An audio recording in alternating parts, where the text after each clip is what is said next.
लो, बुरी नजर ना हम पे डालो, चाहे जितना जोर लगा लो, सबसे आगे होंगे हिंदुस्तानी। हमने कहा है प्रिय मित्रों नमस्कार। आपके सम्मुख विजय शंकर शर्मा सना श्री जिलाजीत शर्मा, जनपद जौनपुर, ग्राम मगरा, पोस्ट मगरा और मड़ियाहू से संबंध रखते हैं। इन्होंने आरके इंस्टीट्यूट से जो सफलताएं प्राप्त की हैं, आइए सीधे विजय शंकर जी से वार्ता करते हैं। लेकिन इससे पहले कि मैं स्वयं ही विजय जी की सफलताओं को बताना चाहता हूं। कहते हैं कि पूत के पांव पालने में ही दिखाई देते हैं और लोग नौकरी का पीछा करते हैं। शायद इनके माता पिता का कोई पुण्य था या इनका परिश्रम या मेरा अपना सौभाग्य कि हमको ऐसे विद्यार्थी मिले सहज और सरल। तो इन्होंने LTGIC उत्तर प्रदेश में 47वीं रैंक प्राप्त की है। मध्य प्रदेश प्रवक्ता यानी MP प्रवक्ता में 7वीं रैंक प्राप्त की है। 2003 में TGT का इंटरव्यू दिए थे, लेकिन दुर्भाग्यवश या सौभाग्यवश जो भी कहें, क्योंकि आज अच्छे पद पे हैं, वहाँ चयन ना हो सका। लेकिन पुनः इन्होंने 2016 में फिर TGT माध्यमिक का इंटरव्यू दिया है और ये 2 बार नेट हैं, 1 बार JRF। इस समय ये 2 नौकरियों में पूरी तरह सफलता पाए हैं, प्रवक्ता में और LTGIC में, और JRF खुद भी हैं। रिसर्च वर्क इनका पूर्ण होने के कगार पे है। आइए सीधे मिलते हैं। विजय जी, आपको ढेर सारी शुभकामनाएं। धन्यवाद सर। और हम चाहेंगे कि आप अपने संघर्षों के बारे में हमारे दर्शकों को बताएं। सर, मैं अपना जो प्रारंभिक परीक्षा थी अपने गांव से ही प्राइमरी से की है। इसके बाद मैं वहीं बगल में हाई स्कूल किया जी। और इंटर के लिए सर मैं चला गया अपना मड़ियाहू। जी जी। वहाँ मैं मड़ियाहू में अपना इंटर किया, वहाँ से BA कंप्लीट किया। जी। फिर इसके बाद MA TD कॉलेज जौनपुर से कंप्लीट किया। ठीक। फिर वहाँ से मैं B.Ed में हो गया, तो मैं B.Ed फ्रेश कॉलेज मिला था, महात्मा गांधी काशी विद्यापीठ कैंपस से हमारा B.Ed है जी। ठीक। इसके बाद सर वहाँ सीधे इलाहाबाद आया जी। और यहाँ सर फिर आपका सानिध्य मिला मुझे जी। और आपके सानिध्य में सर ये सफलताएं मुझे मिली, जी जी। जिसके लिए सर मैं आपको बार बार धन्यवाद कहूँगा। तो हम विजय जी ये जानना चाहेंगे कि सबसे पहले आपको कोचिंग के बारे में कहाँ से जानकारी मिली? कोचिंग के लिए सर पहले तो मैं एक बार नेट की परीक्षा में बैठा जी। वहाँ सर आपकी कलम पाया मैं। जी जी जी। कलम में आपका पता मिला। जी।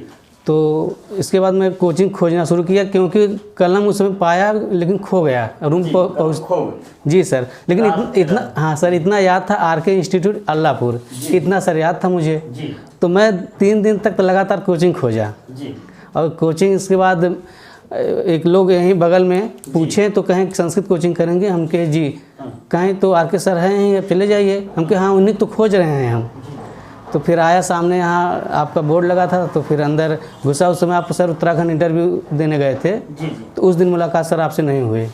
तो अगले दिन मैं आया जी। सर, आपसे मुलाकात हुई, आपने बताया सब कुछ, मुझे समझाया। जी। सर समझे, फिर मुझे सबसे अच्छा लगा। जी। और इसके पहले मैं 1-2 कोचिंग में जा भी चुका था। जी जी। तो मुझे बहुत संतुष्टि नहीं मिल पाई थी। जो मैं जी एक छोटा सा ब्रेक लेंगे। वो जो बटन है जिस लास्ट में जो दबी है उसी ऑफ कर दीजिए, क्योंकि वो प्रकाश ज़्यादा दे रही है। बच्चा कहाँ जाइए, धीरे धीरे जाइए। वही जो बटन है उसको ऑफ कर दीजिए। नहीं वो ऑफ कर दीजिए, ऊपर कर दीजिए ये, और उसके नीचे बगल वाली ये ऑफ कर दीजिए। हाँ बस, अब आप रखिए। अब आप नेचुरल में रहेंगे तो ज़्यादा ठीक है। जी सर। तो प्रिय मित्रों नमस्कार। हमारे सम्मुख विजय जी हैं, जैसा कि आप वार्ता के क्रम में देख ही रहे थे। अब आगे विजय जी से इन्हीं की जुबानी सुनते हैं। थोड़ा सा विजय जी आप इधर आ जाइए, हल्का सा, बस। अब आप तो आपको कलम मिली और कलम से आप यहाँ तक भटकते भटकते पूछते आए। जी सर। अच्छा, और सर इसके बाद जब वहाँ और अन्य कोचिंग तो ट्राई कर ही चुका था, तो अंदर से संतुष्टि नहीं हुई, क्योंकि मेरा बैकग्राउंड एकदम कमज़ोर था जी। और मुझे कुछ समझ में नहीं आ रहा था। तो मैं सोचा ऐसी कोई कोचिंग मिले जो मतलब मुझे 0 से शुरू करे और मैं समझ पाऊँ संस्कृत को। संस्कृत में प्राइवेट MA किया था, मैं कुछ जानता नहीं था। यहाँ तक कि मैं साहित्य से हूँ कि वेद से भी नहीं जानता था। अच्छा अच्छा। यहाँ आया, सब कुछ आपने बताया, फिर आपके सानिध्य में मुझे जो है फिर UGC मैं TGT के लिए आया था। आपने कहा MA है तो आप इससे अच्छा पहले JRF हो जाइए। जी जी। तो हम कहे सर तो बहुत कठिन है। कहे कठिन नहीं है, आप यदि रेगुलर आएंगे जी जी। तो हो जाएगा। अच्छा, आपको सारी बातें याद है। सबसे बड़ी बात यह है कि आप इतना ध्यान दिए हैं। अच्छा, आपसे अगर कहा जाए कि आर.के. सर के बारे में 2 शब्द कहें तो आप क्या कहेंगे? आर.के. सर के बारे में सर अब तो हमारे पास शब्द ही नहीं है, क्योंकि हमारे जीवन को बनाने में उनका सबसे बड़ा योगदान है। क्योंकि मैं संस्कृत को समझ लीजिए जान ही नहीं रहा था, संस्कृत को पहचानने में, उसको मुझे महारत हासिल कराने में उन्हीं का योगदान है। मैं यही कहूँगा कि सारी सफलता का जो वो है इस आर.के. सर को ही जाता है श्रेय, और मैं हमेशा उनके लिए कृतज्ञ हूँ और रहूँगा हमेशा। अच्छा, नए बच्चों को क्या आप सलाह देना चाहेंगे जो अभी भटकाव में हैं? उनको क्या, जैसे आपकी उम्र से लग रहा है कि आप अभी बहुत जल्दी में ही आप प्रवक्ता भी हो गए, आप PLTGIC में हो गए, आप 2 बार नेट हो गए, 1 बार JRF हो गए, तो बड़ी सफलताएं हैं। और इसके पहले भी 2013-16 में आप इंटरव्यू दिए, 16 का भी दिए हैं। तो बच्चों को क्या कहना चाहेंगे कि वो डरे ना, जुट जाएं? जैसे नौकरी के प्रति लोगों को बड़ा डर रहता है कि होगा कि नहीं होगा, ऐसे बच्चों के लिए आप क्या कहना चाहेंगे? इसके लिए सर तो पहले तो आप गाइड कर ही रहे हैं, आपसे अच्छा तो हम कर ही नहीं सकते। लेकिन एक चीज़ बताना चाहूँगा कि परीक्षा से कभी डरना नहीं चाहिए, जो आप भी बताते हैं, और न तो भीड़ से डरना चाहिए कि बहुत ज़्यादा एग्ज़ाम में बच्चे बैठ रहे हैं, कैसे होगा हमारा, ये कभी नहीं सोचना चाहिए। एग्ज़ाम आपका उन्हीं से जो पढ़ने वाले हैं, तो और पढ़ने वाले आपके ही साथ हैं सब। तो समझ लीजिए कि गुरुजी भी हमेशा कहते हैं कि आप जो है डरिए मत, और मैं जैसे कह रहा हूँ वैसे करिए। तो आप डरिए मत, बस सिलेबस जो गुरुजी बता रहे हैं उस अनुसार आप करिए, ठीक। और वैसे करते रहेंगे आप, एक दिन आप सोचेंगे, अंदर तो ये होगा कि हम सफल हो पाएंगे कि नहीं, लेकिन आप सफल ज़रूर हो जाएंगे। ये है कि गुरु जी जैसे बता रहे हैं कि आपको ऐसे करिए, उनका आप जो अक्षरशः जो है पालन करिए, जो जैसे जैसे बताएंगे। मैं तो लगभग वही किया हूँ, गुरु जी ने जितना बताया उतना ही किया। आज जो सफलताएं मिली हैं शायद उसी का नतीजा है। अच्छा विजय जी, एक चीज़ ये बताइए कि लोग कहते हैं गुरु जी बीच बीच में कॉमेडी करते हैं, हंसाते हैं, इस पर आपका क्या कहना है? हमें लगता है पढ़ाने में सर की जो कॉमेडी है ये जान ला देती है जी। सर पहले हम भी आए थे तो सर बताएं कि कॉमेडी होती है, तो मुझे फिर बताया गया कि जब कठिन चीज़ों को समझाना होता है उस समय एक बार माइंड को रिफ्रेश होना ज़रूरी है, क्योंकि रिफ्रेश नहीं होगा तो कठिन चीज़ समझ नहीं आएगा।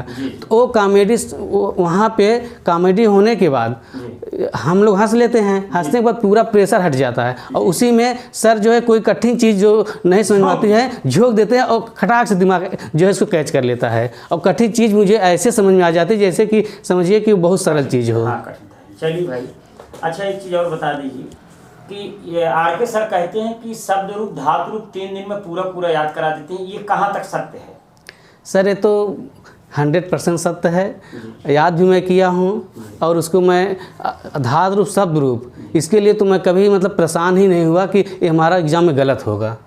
इसके लिए इतना कॉन्फिडेंस था, और सर का इतना मतलब कि उस पर महारत हासिल करा दिए थे कि उसको गलत होने का चांस ही नहीं होता, तो हमेशा हम लोग सही करते थे। अच्छा, कुछ लोग कहते हैं क्ल्यू से पढ़ाते हैं, क्ल्यू क्या है भाई जो है, क्या ये क्ल्यू काम करता है, क्या है?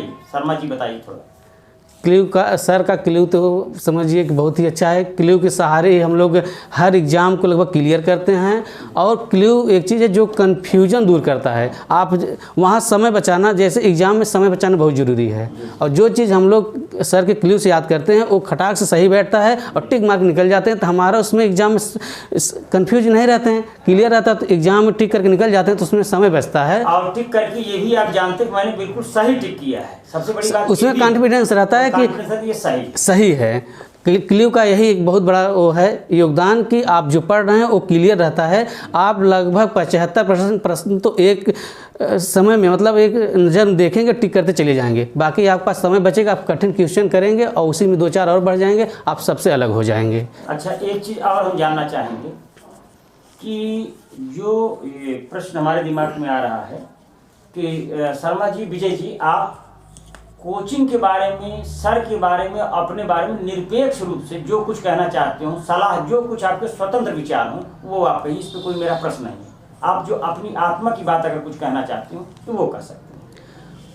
कोचिंग के बारे में सर ऐसा तो कुछ मुझे समझने कुछ न्यूनताएं हैं, सब कुछ अच्छाई बुराई दोनों बताइए आप। सर न्यूनताएं तो नहीं हैं, मुझे जब भी सब कुछ मिला है पॉजिटिव ही मिला है, और सर का सानिध्य ऐसा मिला था जैसे कोई अभिभावक हो। मुझे तो सर मिले ही नहीं, मुझे तो समझिए पिता तुल्य या बड़े भाई तुल्य मिल गए थे, और उन्होंने कहा कि आप आए हैं यहाँ तो यहाँ सफलता लेके जाएंगे। और उस समय मुझे लगा कि ऐसा क्यों कर रहे हैं, मतलब अभी तो कुछ हुआ ही नहीं और सफलता मिल जाएगी। लेकिन सर का सब सानिध्य था, वो पढ़ाएं और इस कोचिंग कितनी मतलब कि महत्ता आया, इतना इनका प्रभाव था कि यहाँ वो जो कहे थे मैं सफलता लेके गया। तो यहाँ मुझे न्यूनताएँ नहीं, पॉजिटिव भी सब मिला। और सबसे अच्छी बात यहाँ ये चीज़ है कि सर कभी आपको निगेटिव होने ही नहीं देते हैं, आपको हमेशा पॉजिटिव बनाए रखते हैं। वही पॉजिटिव, वही उत्साह आपको सफलता दिला देता है। तो हम उम्मीद करते हैं कि आप हम लोग को जल्दी से जल्दी मिठाई खिलाएंगे। जी सर। और शाम वाली बैच में आपका आमंत्रण है जी। करीब 4:30 बजे बैच चलती, 5 बजे आप आ जाइएगा। वहाँ भी हम आपका 5 मिनट समय लेंगे, इससे ज़्यादा नहीं। जी सर। और भी कुछ कहना हो तो विजय शंकर जी आप कहें, नहीं तो आप हमारे स्टूडियो में आए, इसके लिए बहुत बहुत धन्यवाद, हृदय से आभार व्यक्त करते हैं। जहाँ भी रहें स्वस्थ रहें, व्यस्त रहें, मस्त रहें, बच्चों को ईमानदारी से पढ़ाते रहें। राष्ट्र निर्माण के लिए आप एक मजबूत कड़ी साबित हो। जय हिंद, जय भारत। जी सर, प्रणाम।